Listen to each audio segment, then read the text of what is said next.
আসসালামু আলাইকুম ভিউয়ার্স। আজকে আমার রেসিপি চিংড়ি মাছের দো পেঁয়াজি বা ভুনা। ছোট বড় সকলেরই একটি প্রিয় খাবার চিংড়ি মাছ। তো চলুন দেখি কিভাবে আমি চিংড়ি মাছের দো পেঁয়াজি বা ভুনা রান্না করি।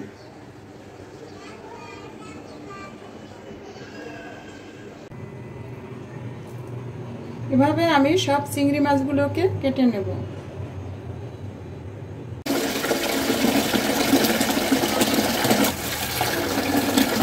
চিংড়ি মাছটাকে কাটার পর এভাবে পানিতে ঢেলে ধুয়ে নিতে হবে।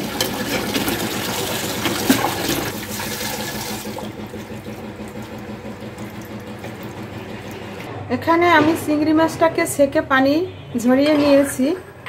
এখন চিংড়ি মাছটাকে আমি আগে ভাজি করব। চিংড়ি মাছ দো পেঁয়াজা বা ভুনা করার জন্য এখানে আমি চিংড়ি মাছগুলোকে কেটে নিয়েছি এবং এখানে 1 চামচ পরিমাণ মরিচের গুঁড়া এবং 1/2 চামচ পরিমাণ হলুদের গুঁড়া, একটু লবণ নিয়েছি মাছটাকে ভাজি করার জন্য। এবং এখানে পেঁয়াজ কেটে নিয়েছি। যতটুকু পরিমাণ লাগে আমি ততটুকুই মাছের মধ্যে দিব। তো প্রথমে আমি চিংড়ি মাছটাকে বাটিতে ঢেলে নিলাম, কারণ চিংড়ি মাছটাকে আমি আগে ভেজে নেব। এবং এখানে 1 চামচ মরিচের গুঁড়া এবং 1/2 চামচ হলুদের গুঁড়া এবং একটু লবণ দিয়ে দিচ্ছি মাছের মধ্যে। এরপর মাছটাকে আমি ভালো করে মাখিয়ে নেব। হলুদের গুঁড়া, লবণের গুঁড়া এবং মরিচের গুঁড়া দিয়ে আমি মাছটাকে ভালো করে মাখিয়ে নিলাম। এবার আমি মাছটাকে ভাজি করব। তেলে ভাজি করলে মাছটা একটু শক্ত হবে। এরপর আমি দো পেঁয়াজা বা মাছটাকে ভুনা করব। তো প্রথমে আমি চুলায় একটি প্যান বসিয়ে তার মধ্যে চিংড়ি মাছগুলো ভাজি করার জন্য তেল দিয়ে দিব।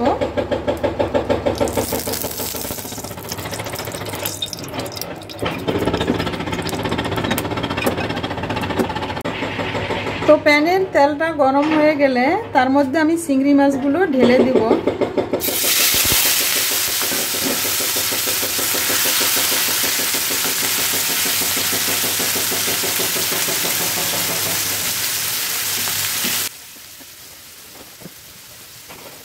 এভাবে নেড়ে ছেড়ে আমি চিংড়ি মাছগুলোকে উল্টিয়ে দিয়ে একটু শক্ত হলে নামিয়ে ফেলব।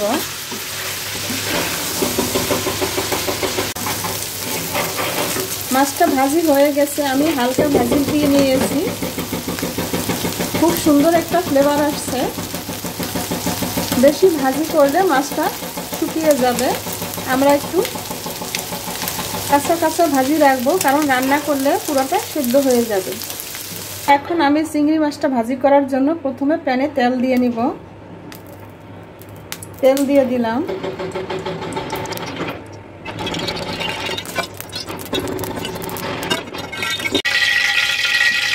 তেল গরম হয়ে গেলে আমি তার মধ্যে পেঁয়াজ দিয়ে দেব। পেঁয়াজটা দিয়ে দিলাম আমি, কারণ তেলটা গরম হয়ে গেছে।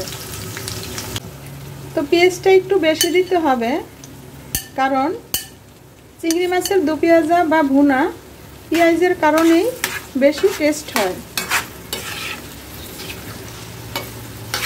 তো পেঁয়াজটাকে আমি এখন ভালো করে ভেজে নেব।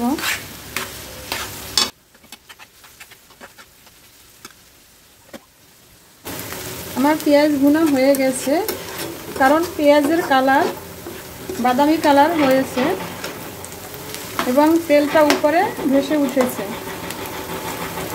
এবার আমি এর মধ্যে হলুদের গুঁড়া, মরিচের গুঁড়া এবং কাঁচামরিচ দিয়ে দিব। এর মধ্যে এখন আমি 1 চামচ মরিচের গুঁড়া এবং 1/2 চামচ হলুদের গুঁড়া দিব।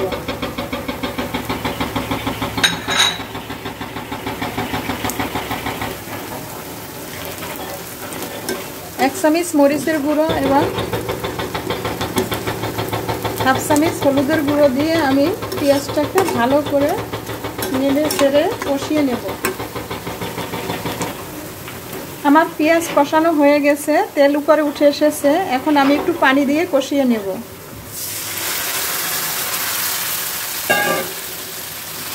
পেঁয়াজটাকে পানির সাথে ভালো করে কষিয়ে নেব।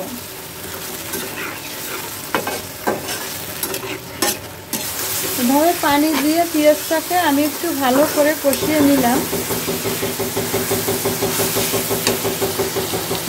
এভাবে ভালো করে পেঁয়াজটাকে কষিয়ে নিলে পেঁয়াজটা গলে যাবে, মাছের সাথে একটা মাখা মাখা মশলা তৈরি হবে।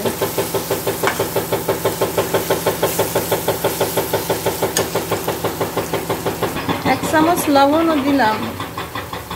আমার মশলাটা কষানো হয়ে গেছে। এবার আমি এর মধ্যে মাছটা কষিয়ে নেব।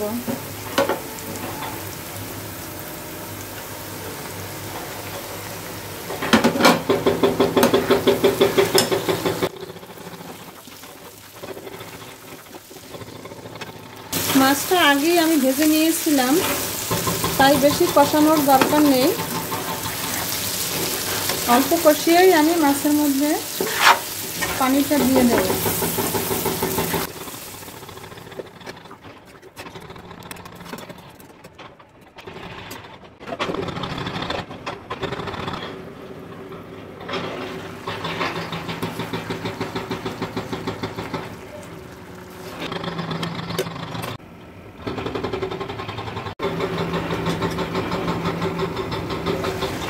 ওয়াও, খুব সুন্দর একটা ফ্লেভার আসছে। আমার চিংড়ি দু পেঁয়াজা বা ভুনা যেটাই বলেন হয়ে গেছে। মশলাটা গলে মাখা মাখা ভাব হয়েছে মাছের সাথে। মাশাআল্লাহ, অনেক টেস্টি এবং সুস্বাদু রুচিকর খাবার। আমার বাচ্চারা এটা খেতে খুবই পছন্দ করে এবং আমার হাজব্যান্ডও খুব পছন্দ করে।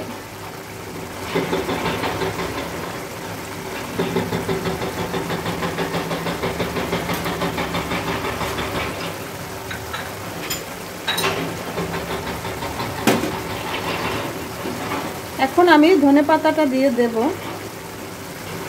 কারণ আমার চিংড়ি মাছ দু পেঁয়াজা বা ভুনা যেটাই বলেন হয়ে গেছে, তাই আমি ধনেপাতাটা দিয়ে দেব।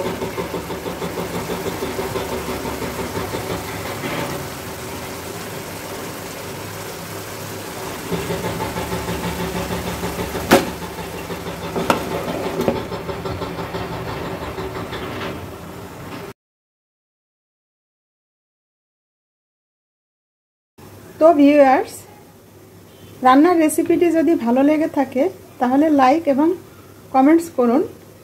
ভিডিওটি যদি আপনাদের ভালো লেগে থাকে তাহলে আর সহজ কাটিং সেলাই এবং শেপ চ্যানেলটি সাবস্ক্রাইব করুন। এরকম ভিডিও পেতে পাশে থাকা বেল আইকনটি ক্লিক করুন।